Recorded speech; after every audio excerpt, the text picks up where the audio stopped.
Father, thank you that we could be here. Be with us this morning, Lord, as we continue to examine this story, your story of redemption. Be with us, Lord, in your name. Amen. Moses, Israel, the Exodus, Egypt, we've been going through the whole thing as we've looked at the book of Exodus. We've made some progress looking at who Moses was, how he was called. We've seen last week, we looked at the 10 plagues, and we asked ourselves the question, even as we closed, of course it ends with the tragedy of the death of the firstborn across all of Egypt. And we asked ourselves, what was the purpose of the plagues? Why were they so tragic? And the answer that we concluded, at least one of the things as we looked at Exodus, is that the reason that the plagues are so tragic and the reason they end so tragically is because separation from God is tragic. And so God desires to bring us back into relationship with Him, but in order to bring us into relationship with Him, we have to be broken of the ways that we hold on to control of our own life. Because every single one of us wants to be the king of our own life. So in the story, although we want to associate with the Jewish people as they're being released, the reality is that most of us are much more like Pharaoh. And we're sitting on our own throne, and we need God to come and break that stronghold in our lives. And so it's a difficult, and it's challenging, and it is a tragic story of separation. But at the end of the day, at the end of that story, Israel is set free. They plunder the Egyptians, and they bolt in the middle of the night. And that's where we're going to step into the story. So you can follow on the screen, Exodus 13. When Pharaoh let the people go, God did not lead them by the way of the land of the Philistines, although that was near. For God said, lest the people change their minds when they see war and return to Egypt. But God led the people around by the way of the wilderness toward the Red Sea. And the people of Israel went up out of the land of Egypt equipped for battle. Moses took the bones of Joseph with him, for Joseph had made the sons of Israel solemnly swear, saying, God will surely visit you, and you shall carry up my bones with you from here. And they moved on from Succoth and encamped at Etham on the edge of the wilderness. And the Lord went before them by day in a pillar of cloud to lead them along the way, and by night in a pillar of fire to give them light, that they might travel by day and by night. The pillar of cloud by day and the pillar of fire by night did not depart from before the people. One of the things I want to do before we move on to kind of the main event that we're going to be looking at is to put ourselves in the shoes of the Hebrew people who've just been released from slavery. Because I think that for most of us who are aware of this story because we've heard it before, we've watched The Prince of Egypt, maybe the Disney movie, maybe we've remember the stories from Sunday school, whatever, you know that shortly in this story, the Israelites start complaining about a lot of stuff. And so we already see as we open the story that God's like, if we take them this more difficult route, they're just going to head right back. And I think that part of the reason we misunderstand what's happening is because we don't put ourselves in the shoes of these Hebrew people. And so I want us to think about that. Because I want us to recognize that if you're one of the Hebrew people and you just got freed from slavery, you would have to consider the fact that not only have you only ever known a life of slavery, but your parents and your parents' parents and their parents before them, for hundreds of years, you would have lived in slavery. It was the only life you ever knew, the only life you could ever imagine. That was where you were coming from. You've never known anything but that life. One of my favorite movies is The Shawshank Redemption, and it's an interesting movie. If you're familiar with it, it follows the journey of Andy Dufresne, a guy who's falsely accused of murder and ends up at Shawshank Prison. But if you ask yourself, and you go back and read it, you could ask yourself the question, what's the story really about? Like, is it really about Andy Dufresne? Is it really about his plight? Is it really about being, arrested for a crime that you didn't commit? Or is there more to the story? And one of the sub-themes, maybe even the central theme of the story is, what do you do? Where do you go? Who do you become after you've been enslaved your whole life? After you've been in prison your whole life? What happens to you when you're in a place like Shawshank when you finally get out? Do you maintain your hope? What does it look like? And one of the responses is shown through one of the characters in the movie who finally does receive parole. And it's one of the saddest scenes in the movie. The movie's like 30-something years old now, guys, so I don't even have to say spoil. If you haven't seen it at this point, okay, it's like $8 on iTunes. Like, you can do it. Okay, I believe in you. And one of the characters finally is up for parole, and he leaves, and he's out in the free world. He's out as a free man for just a couple days, and then he takes his own life. And the reason that happens, you say, well, why would that be the case? Why was he freaking out as he's being released? Why did he have this tragic outcome after he finally, gets released from prison? Well, the answer, as we hear from the wise Red in the movie, is because he became institutionalized. That's the word that they use. He had no capacity to live anywhere other than within the strict walls of the prison, no matter how bad that was. Here he is, an old man at the end of his life, can't even remember what the crime was that he committed.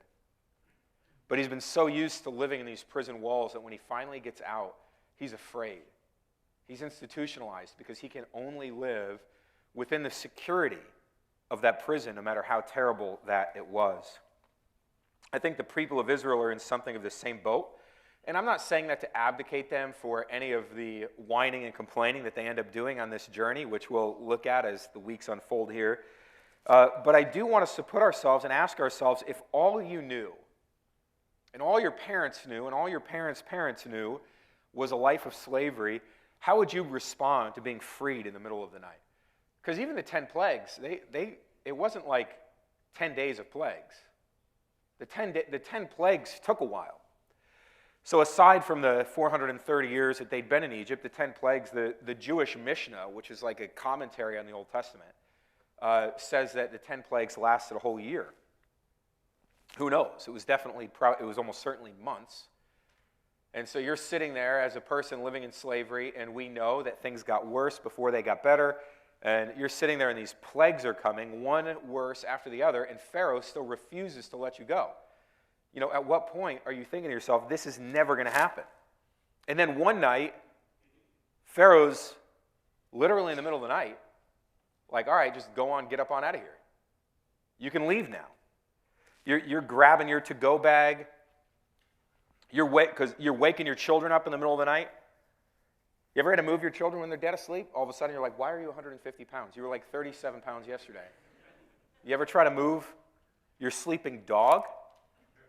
It's like it refuses. They're not moving. They're moving donkeys, goats. They're taking their livestock. Asleep in the middle of the night, waking everything up, trying to get them out of there. You're a slave for your whole life. You've been waiting on Pharaoh to let you go. And then all of a sudden, in an instant, one night, you're like, we're out of here. You're grabbing everything you can, your kids, the stuff that's on your back, your livestock, and you're free. It's not surprising that the next morning you'd wake up and you'd be like, now what? What do we do now? We don't even really know where we are. Which actually leads to the point I'm trying to make. And that is the immediate route that God took them. Instead of going the short way, they go the long way. Why? He says it in the passage, lest the people change their minds when they see war and return to Egypt. You see, I think where we come to this story with a bit of judgment on the people, maybe, for not being as courageous as we think they should be, because we went over the 10 plagues in one 40-minute sermon. We're like, what's their problem? Seems like God's really powerful. Why are they questioning it all of a sudden? Forgetting that to them it's a whole year. Actually, the story of the Exodus here, after they leave Egypt, begins with the mercy of God on the people he just saved. God in his mercy looks at the people, he's like, if I bring these people to war, if they go to war right now, they're going to turn back. They have no capacity for that. They're institutionalized. They're comfortable living within the slavery of Egypt. Even though that's not what they want, if I bring them to war, they're going to say, we should have stayed there.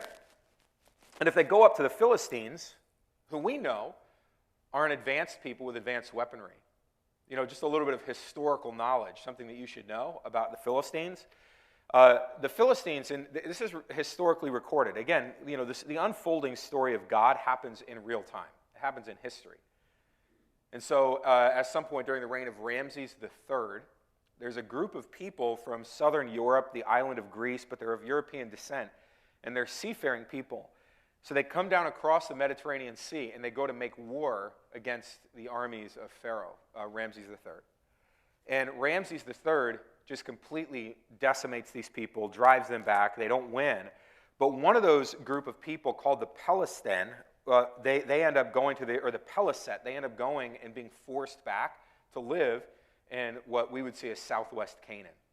Southwest Canaan, along the banks of the Mediterranean River, it's a very fertile area of land. It's still occupied by Palestinians. You can hear the word, okay? Peliset, then the Philistines, Palestinians still occupied in that little strip along the coast, the west coast of Canaan, along the Mediterranean Sea. But we learn that this group of seafaring marauders has come down. They get pushed back there. So not only is God not wanting his people to just go up and bother somebody by going through their land, but these are a people of war. The Philistines are a people with armor, with weapons. If Israel goes up there, they are going to be scared and they're going to turn around. And in fact, if you know anything of the Old Testament history, you know that the Israelites continue to battle the Philistines. David and Goliath. Goliath is this giant Philistine. You know, we all throughout the book of Judges, you see Israel coming into conflict with the Philistines. And there's a lot of history there. But I tell you all of that to tell you this, because I read it somewhere, and I don't remember where, but it said this: before God expects the Israelites to believe that he will fight through them, God is going to demonstrate to the Israelites that he will fight for them. Before God expects the Israelites to believe that God will fight through them, God is going to demonstrate to the Israelite people that he will fight for them. And that is what the rest of this story is about. This is where, and so we see them going, the great procession of Israel, at least 2 million strong, being led by a pillar like a cloud during the day and a pillar of fire at night. And this is where he is leading them to. Exodus 14. When the king of Egypt was told that the people had fled, the mind of Pharaoh and his servants was changed toward the people, and they said, "What is this we have done, that we have let Israel go from serving us?" So he made ready his chariots and took his army with him, and took 600 chosen chariots, and all the other chariots of Egypt with officers over all of them. And the Lord hardened the heart of Pharaoh, king of Egypt, and he pursued the people of Israel, while the people of Israel were going out defiantly. The Egyptians pursued them, all of Pharaoh's horses and chariots, and his horsemen and his army, and overtook them, and camped at the sea by Pi-hahiroth in front of Baal-zephon. When Pharaoh drew near, the people of Israel lifted up their eyes, and behold, the Egyptians were marching after them, and they feared greatly. And the people of Israel cried out to the Lord. They said to Moses, "Is it because there are no graves in Egypt that you have taken us away to die in the wilderness? What have you done to us in bringing us out of Egypt?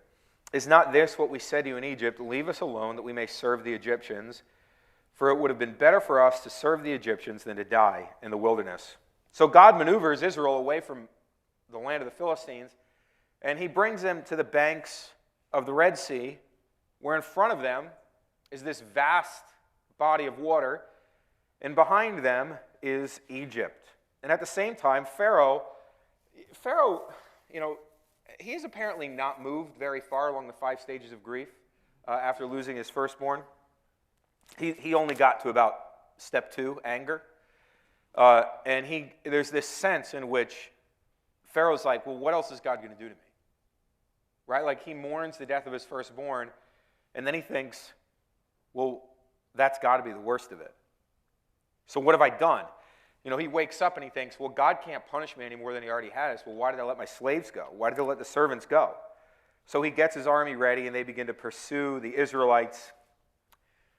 And what happens? Literally exactly what God said would happen. As soon as the Israelites see the armies of Pharaoh, oy vey, they immediately start kvetching. Why did you bring us here, Moses? You brought us out here to die? And you listen, the reason I speak a little Yiddish is because you have to understand Hebrew thinking. Especially as you read the Old Testament, whether it's here or whether it's in the Psalms. You have to understand that they're going to use word pictures and overstatements to make their point. And this is what they do to Moses. Is it Is it because there were no graves in Egypt that you had to bring us out here to die? Of course there were graves in Egypt. That's not the question. But that's the way they're thinking about this. Is there really? Why did you do this? Why did you bring it? There's no graves in Egypt, Moses? Just to be clear, there were enough graves in Egypt. They could have died there. That's not what's going on. Here's Moses' response to them, and I want us to hear God's response immediately afterwards. Exodus 14. And Moses said to the people, "Fear not, stand firm, and see the salvation of the Lord, which he will work for you today. For the Egyptians, whom you see today, you shall never see again. The Lord will fight for you, and you have only to be silent." The Lord said to Moses, "Why do you cry to me? Tell the people of Israel to go forward. Lift up your staff and stretch out your hand over the sea and divide it, that the people of Israel may go through the sea on dry ground. And I will harden the hearts of the Egyptians so that they shall go in after them, and I will get glory over Pharaoh and all his hosts, his chariots and his horsemen. And the Egyptians shall know that I am the Lord when I have gotten glory over Pharaoh, his chariots and his horsemen." Moses encourages the people. Moses turns to God. God says, why are you even asking? I didn't tell you to stop. Like I told you to keep walking. I've told you where we're going. Here's why. So that the Egyptians shall know that I am the Lord when I have gotten glory over Pharaoh, his chariots, and his horsemen. What did we say last week when I said the purpose of the 10 plagues is God's glory and God's grace? It's God's glory because he demonstrates his greatness. It's his grace because he saves his people. And continuing, you could almost make the case that what's about to happen is the 11th plague. That what's about to happen to Pharaoh and his people is the 11th plague, because in reality, the people are going to go across, they're going to be saved, and the end result is going to be the same. God's going to demonstrate his power towards Egypt while he protects his people, God's glory and God's grace. Now, I'm going to read what happens, and this is a bit long, so I want you to read along on the screen or listen very closely, because there's a phrase that's repeated, and if you miss it, you're going to miss something central to the text. Okay, so listen closely, carefully, read along, listen for the phrase that's repeated. Exodus 14. Then the angel of the Lord, who was going before the host of Israel, moved and went behind them, and the pillar of cloud moved from before them and stood behind them, coming between the host of Egypt and the host of Israel. And there was the cloud and the darkness, and it lit up the night without one coming near the other all night. Then Moses stretched out his hand over the sea, and the Lord drove the sea back by a strong east wind all night and made the sea dry land, and the waters were divided. And the people of Israel went into the midst of the sea on dry ground, the waters being a wall to them on their right hand and on their left. The Egyptians pursued and went in after them into the midst of the sea, all Pharaoh's horses, his chariots, and his horsemen. And in the morning watch, the Lord in the pillar of fire and of cloud looked down on the Egyptian forces and threw the Egyptian forces into a panic, clogging their chariot wheels so that they drove heavily. And the Egyptians said, "Let us flee from before Israel, for the Lord fights for them against the Egyptians." Then the Lord said to Moses, "Stretch out your hand over the sea, that the water may come back upon the Egyptians, upon their chariots, and upon their horsemen." So Moses stretched out his hand over the sea, and the sea returned to its normal course when the morning appeared. And as the Egyptians fled into it, the Lord threw the Egyptians into the midst of the sea. The waters returned and covered the chariots and the horsemen of all the host of Pharaoh that had followed them into the sea. Not one of them remained. But the people of Israel walked on dry ground through the sea, the waters being a wall to them on their right hand and on their left. Thus the Lord saved Israel that day from the hand of the Egyptians, and Israel saw the Egyptians dead on the seashore. Israel saw the great power that the Lord used against the Egyptians, so the people feared the Lord, and they believed in the Lord and in his servant Moses. You almost certainly know the basic plot. The people are caught between the water and the armies of Pharaoh. Moses raises up his arms, his staff over the water. The wind blows. There's a pathway made across the Red Sea. The Israelites walk across it and then crash. The waters come falling down on the Egyptian people. But within that story, we see God's unfolding plan of redemption. And it's so powerful that we could spend multiple sermons looking at this. Multiple lives reflecting on it. Here's the first thing. I just want to point out three things, though. The first is Israel's protection. God fights for Israel. What did I say? God will fight for them before he expects Israel to believe that he will fight through them. God is the one fighting for Israel. And in particular, notice this phrase. It was actually in the psalm that Andrew read right at the beginning of our service today as well. But this is what it says right in verse 19. And the angel of the Lord went from before them and moved to the back. And then the pillar of cloud follows. In other words, the angel of the Lord moves separately from the pillar of clouds. We know that Yahweh, the Lord, is in the pillar of clouds and the pillar of fire. So who is the angel of the Lord? Well, where else does the angel of the Lord appear? Because this person or this being, this phrase, the angel of the Lord, is only mentioned a few times in the Old Testament. One is here. Another is in the burning bush. I didn't mention it at the time, but when Moses is out in the wilderness, he sees the bush, right, and it's burning. It looks like it's on fire, but it's really not. And he looks in, and he sees the angel of the Lord. And then it identifies itself, or this person, this being, identifies themselves as Yahweh. Another time, the angel of the Lord shows up. If you remember the story of Abraham and his son Isaac, and Abraham is asked to kill his son Isaac as a matter of faithfulness to God and his confidence and faith in God's plan. And when he's got his son Isaac strapped to the altar, the angel of the Lord shows up and provides a ram as a substitute sacrifice. And then the angel of the Lord shows up again when Israel is getting ready to enter into the promised land. And Joshua, God says through Joshua, the angel of the Lord is going to go ahead of you and prepare your path into the promised land. He'll take care of your enemies as he goes in front of you. We don't know exactly who the angel of the Lord is. The Old Testament is not explicit.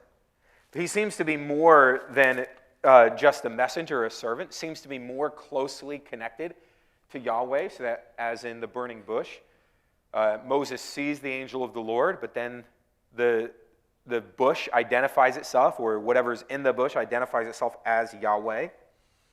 So is it a high-ranking angel? Or is it the second person of the Trinity, the Son of God, the angel of the Lord? The Bible doesn't say, but here's what's true. When Abraham needs a substitute sacrifice for his son, the angel of the Lord provides it. When God's people are stuck at the Red Sea, the angel of the Lord is the one who goes and defeats their enemies that would seek to destroy them. And when God's people are about to enter into the promised land, the angel of the Lord is the first one to enter, the first one to go and prepare the promised land for God's people. This is why I'm telling you, this is not background information to the real story. This is the real story. This is the story of salvation in the book of Exodus. And we jump forward, we go, well, the real story starts in Matthew, Mark, Luke, and John. No, it doesn't. The real story is here. The real story is here pointing us towards Christ. It's the fulfillment of the story. But the story is here with the angel of the Lord leading the people and protecting them. Here's the second thing. I want you to see Israel's option. Did you hear the phrase that was repeated? It was repeated 2 times, almost exactly the same in each case, and even in our text. And the people of Israel went into the midst of the sea on dry ground, the waters being a wall to them on their right hand and on their left. So the water, they're walking across on dry ground, and the water is a wall to them on the left and to the right. What is that about? Well, it could be a few things, right? Like we read and sang about today. Andrew talked about God's, the protection that surrounds us, that we're hemmed in on all sides. And maybe that's what it represents, that they knew that the angel of the Lord, that the pillar of cloud was behind them. It doesn't explicitly say that the pillar of fire is in front of them, but we know it's light. So whether the fire and the cloud separated or whatever, and one is on the front and one is on the back, we don't know. But the point is that they're protected from the back, they're protected from the sides. Maybe that's what it is. Maybe it's just a demonstration of God's power, right? Because water does not create walls. There's a reason we call it a waterfall. Do you know why water falls? Or do you know why you call it a waterfall? Because water falls. So you can't have a wall of water. It would be a waterfall. So maybe it's just a demonstration of God's power. It's like, wow, this is, as we're walking through, like, you know, because you've seen it, Prince of Egypt, whatever, back in the Sunday school thing, there's a wall of water, here comes a whale. It's like all the little fish, like you're in an aquarium, right? It's God's power. I actually don't think that's what it is. Here's why I think it's repeated. You got the angel of the Lord behind you. You got a wall of water to your left and a wall of water to your right. Can you walk through a wall? No. You cannot walk through a wall. So the Israelites had a choice. You can either go forward or backwards, but you can't stay here. You can go forwards and go to where God is calling you to, or you can go backwards and you can face death, but you can't stay here.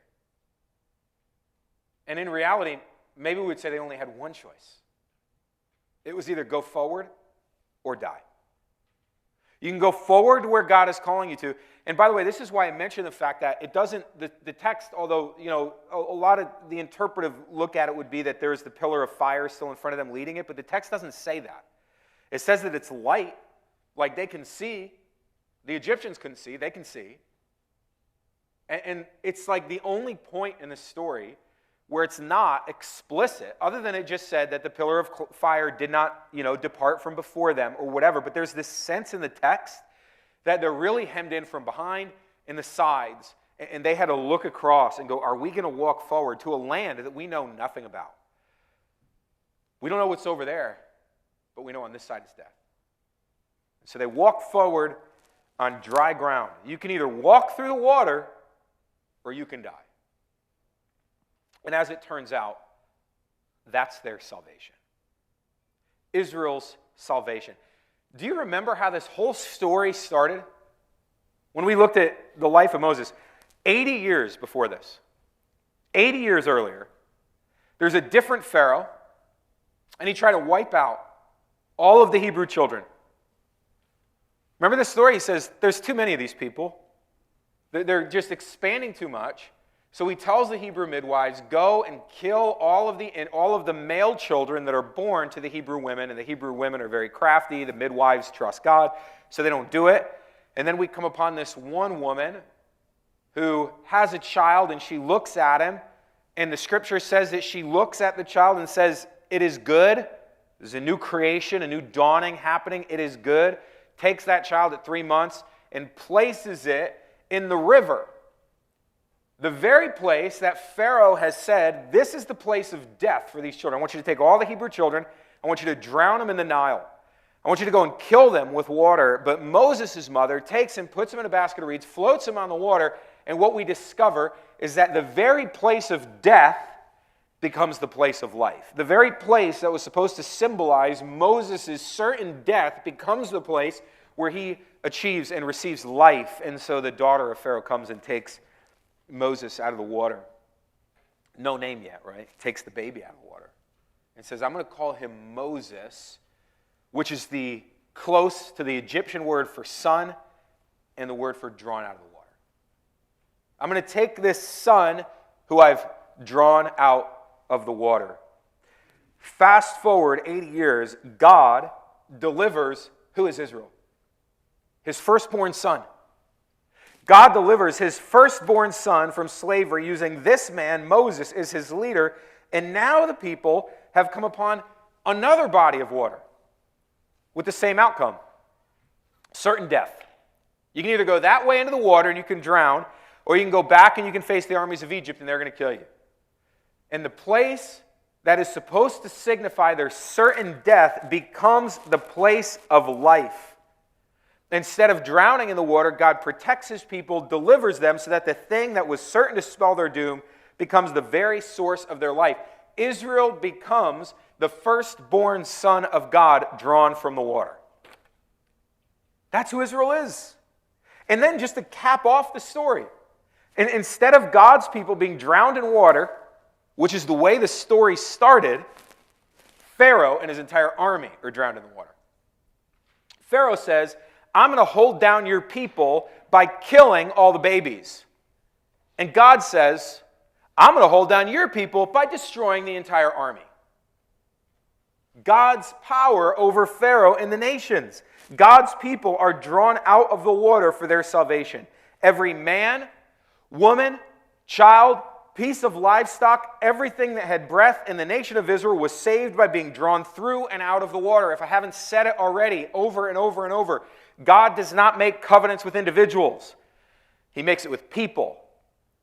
Every single person who had breath is drawn from the water, whether they knew they were going through the water or not. Everyone goes through the water and experiences the covenant relationship of God. This is not just background material. This is the story of the people of God, redeemed, saved, bought out of slavery, chosen to be God's people so that they would be a blessing to all the nations. And as it unfolds, what we see is a God who is merciful to his people, meeting them where they are at, demonstrating that he will fight for them. He will keep them safe. He is the God who protects. He defeats their enemies. And then he is the God that draws them out of the water for their salvation. That is the story of the gospel. Let's pray. Father, thank you for your story of redemption of which we are a part. May we not come to these texts and see some other people's story, but may we see our own. Be with us, Father, as we embrace this, understand it, as your Spirit applies it to our hearts. In your name.